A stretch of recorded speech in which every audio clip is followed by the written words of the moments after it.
November 23rd, 1998. Do you want to take a shot in the dark of what happened that day? That's the day The Legend of Zelda Ocarina of Time released. People were lined up outside of stores, testing the game at demo kiosks, having a wonderful time with this brand new Zelda. A game that defined a generation and defined gaming forever.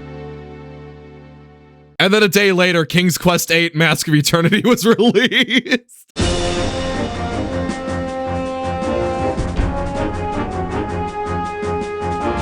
First things first, for those of you that haven't, it might be useful to watch my previous King's Quest video to get some more context on everything surrounding the original games before headed back to this one. But you know, I'm not your fucking parent. You can do whatever you want to do. I don't care. King's Quest VIII, the awkward middle child that it feels like Sierra Entertainment really wanted to forget about. Roberta Williams, the creator of the original King's Quest series, claimed in 1999 that it outsold their series Grim Fandango 2-1. If we're going by what Roberta said, then it is very likely that the game sold around 1 million copies worldwide, which would put it in the margin of being a commercial success. And actually, due to that, there was a sequel game commissioned that got axed immediately after. Roberta Williams actually left Sierra after Mask of Eternity released. This was the case of new management pushing their wishes onto Roberta Williams and what caused the clusterfuck we know today as Mask of Eternity. Roberta Williams really wanted another traditional King's Quest game, and the higher-ups wanted an action RPG that could compete with the likes of Diablo. I cannot blame her for quitting at all. The face of the whole King's Quest series all of a sudden getting intense scrutiny from new management to create this wholly different game than what she was envisioning. Yeah,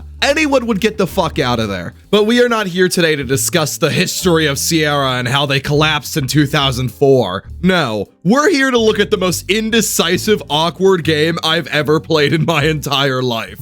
So this one is weird because you play as this weird dude named Connor with the fucking kind of annoying voice. The virtues. What vile magic has invaded Daventry? And what is this?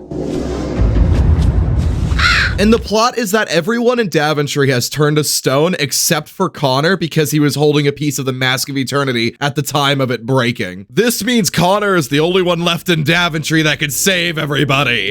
And he has to go on a long and hard journey through all the realms of the Daventry King's Quest universe, multiverse, whatever the fuck, and retrieve the 5 broken pieces of the Mask of Eternity. The story is very simple, but here's where we run into our first problem. The fact that the game isn't focused on the Daventry royal family. Now, no, don't get me wrong, a story not including them as much as usual would be really fucking cool. You know, if it respected the previous stories in the series. Mask of Eternity's gameplay was definitely, fucking unique. Connor's movement as a video game character is the most stiff movement I have ever played with any game in my entire life. He's also kind of slippery. He's like a fucking a snake. Hi guys. My name is Connor. Which doesn't help when there is actual fucking parkour in this game for no goddamn reason. Who in the Sierra office was looking at this game and going, yeah, we need to get Connor on those YouTube escaping police parkour videos. The game's point and click elements feel really out of place for what the game is trying to go for and emulate. It's still point and click for picking up items, and even the combat is just point and click. There's nothing unique to it. They just took what was working before and made it significantly worse because it's now a 3D environment. And don't get me wrong, if done well, like a 3D point and click game would be cool as fuck, but it's not trying to be a point and click game. That's what's so absurd about this one. It's trying so hard to be something that it's not, that it becomes nothing. Oh my god, completely off topic, there is an outtake from Connor's voice actor that I can't find anywhere anymore. This outtake is him saying, oh, something can fit here for a puzzle, and then I'm not kidding, it exists. I don't know where it is. Oh, and also if you're enjoying yourself, you should maybe subscribe and leave a like, but you know, you didn't hear that from me. Thank you. Our first stop is the Dimension of Death. Where, Jesus Christ, this place scared me so bad when I was younger. Holy fuck. That's one thing I will say about this game's environments. I don't think it was going for it, but they really nailed down the horror element. It's either that or the shitty graphics that elevate the horror. I'm not sure, probably both. All you really do in each dimension is solve puzzles to either get a piece of the mask, make a portal to the next dimension, or both. That sounds repetitive, right? Well, I mean, it kind of is, but also isn't. Here's where my indecisive ass comes in to tell you, I don't hate this game. I feel like I've been making it sound like I hate this game. I don't. I have a lot of fond memories with this game and actually really enjoyed playing it when I was younger. Like, yeah, the controls are objectively shit, but I kind of like it. Like, okay. I hate the controls, right? The controls are if you played Baldur's Gate 3 on a controller without the camera following the character as you moved. And also, Connor isn't as responsive at all as the characters in Baldur's Gate 3 are. But this kind of control scheme can be really fucking fun when you just turn your brain off. It's like you're whispering into Connor's ear, you should go that way, you should go that way, and not actually controlling him. And in some aspects, that can make for some really funny gameplay. I don't know. Fernling13, what's your take on this? I used to be a god, you know. Incorporating me in this crazy person jail you call a YouTube video is the most demeaning experience of my immortal existence. Cool. Okay, let's play a little game. Is the dimension after the dimension of death A, the sky, B, the dimension of life, or C, the Daventry Castle again? I'll give you a minute. All right, time's up, and I lied. The answer was not up there at all. It is D, the swamp. You think you were gonna get an action adventure game without a swamp section? No, fuck you. Growing up, this part of the game was my least favorite because it really scared the shit out of me. I mean, look at these enemies, Jesus. Now it's my least favorite part of the game because it just looks ugly and unappealing to look at. I mean, I guess that's the point of a swamp level, but like, it kind of hurts my eyes. Really, all you do in the swamp is find a fortress that houses another piece of the Mask of Eternity. Oh my God, the strength in those arms. Why is he going one-handed walking up the wall at a time? Is he aura farming? Jesus. After meeting a giant fucking snail and running back across the entirety of the realm of the dead, you fuck off back to Daventry where a child gives you the rest of her family's money. Thank you, Gwenny, for funding my Auric Cell addiction at the expense of your family's lease. Okay. I know I just did this, but I swear to God the answer's on screen this time. Is the next realm we go to A, the realm of the sun, B, the realm of the sea, or C, the realm of the clouds? The answer is none of the— I lied. I'm sorry. I did it. I couldn't help myself. It's the realm of the gnomes. Can you see what I mean when I describe this game as not knowing what it wants to do? The realm of the gnomes is actually very puzzle heavy, and I think is the most puzzle heavy part of the game, bar the last area. You're solving all these puzzles to get these items for this wizard dude who can open a portal to the next realm. But before we go into the portal, the antagonist gives us a lovely monologue. Oh, the antagonist. I never even spoke about him. Yeah, he doesn't really matter. The villain's name is Lucredo, and he destroyed the Mask of Eternity because, it releases all the dark magic into the world and stuff.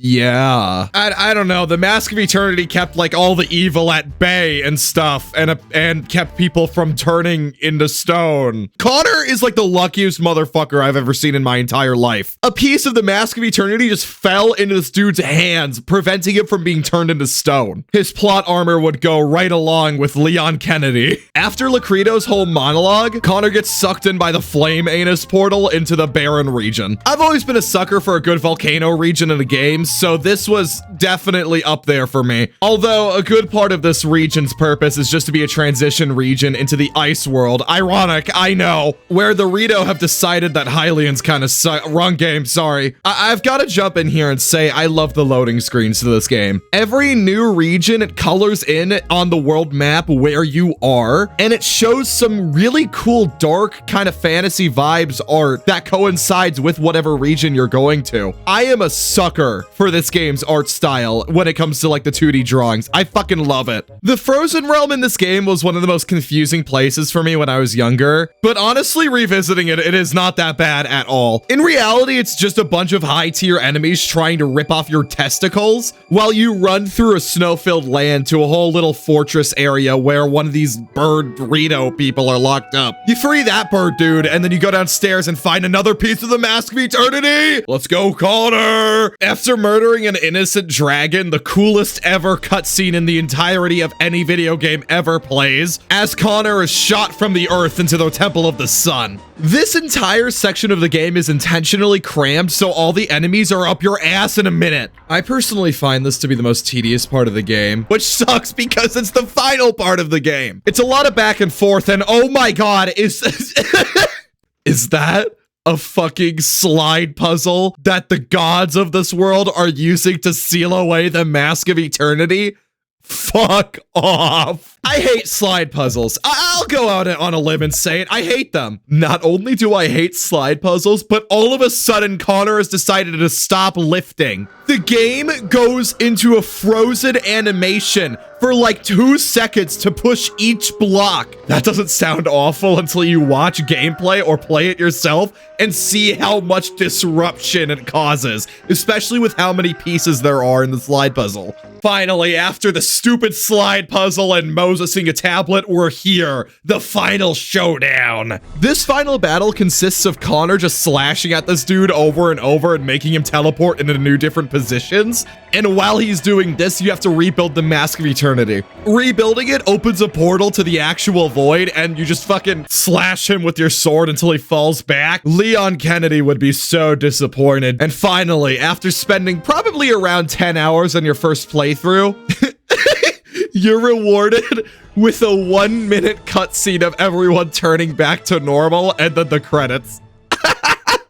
What? You expected more? You expected more? No. No. This game is really hated. Go online, search Mask of Eternity anywhere. People will be dogging on it every single chance they get. And I completely understand why too. I feel like this is genuinely a bad game from every angle, but I also love it. And I think that's due to the fact that I grew up trying to beat it all the time. But replaying it's so hard to play and get myself into. It's like impossible to replay now. All the bad reviews and people dogging on it make me wonder if that's the reason it was left out of the giant King's Quest bundle that you can buy on Steam, which kind of sucks in my opinion. I mean, I get it, right? The game does, like, it doesn't hit any genre and it kind of is shit. But I feel like it's such an interesting piece of King's Quest and adventure game history that always goes overlooked due to the fact that it's not available anywhere except good old games, and that version doesn't even work. This is almost 100% gonna be the last mainline King's Quest game we ever see. Ever, period. Microsoft owns the IP. You think they're gonna do shit with it? No. I wonder this a lot, but what if King's Quest 8 was available on Steam? It's definitely been a while since 1998. If there was a modern re-release that ran fine, maybe people would have less negative thoughts about the game and more so appreciate how experimental it tried to be. I don't know. I'm spitballing. One thing I do know for certain is that this is how you kill a franchise. You kill a franchise by stomping on the original creative vision, and that's what Mask of Eternity did. It caused Roberta Williams to leave Sierra, and Sierra eventually crumbled in on itself. The game was never supposed to have the big focus on combat that it has in the final version. Her original vision for the game would look closer to a modern Resident Evil game, funny enough, where you're running around in these dark and kind of edgy, creepy spaces, solving puzzles in the third dimension, and having full third-person control of your character. God, that sounds cool as fuck. I wish we got that. Microsoft, I'm looking at you. I'm looking at you with my 2 dumb big blue eyes. Re-release Mask of Eternity. Do it. No balls. Holy shit, I found it. This is the audio clip of the outtake from Connor's voice actor that I was talking about. There's a curious slot in this pedestal. Something must fit here. Something should fit. Should I? Is anyone looking? I'll just Unfortunately, I don't think YouTube would let me play the rest of this clip.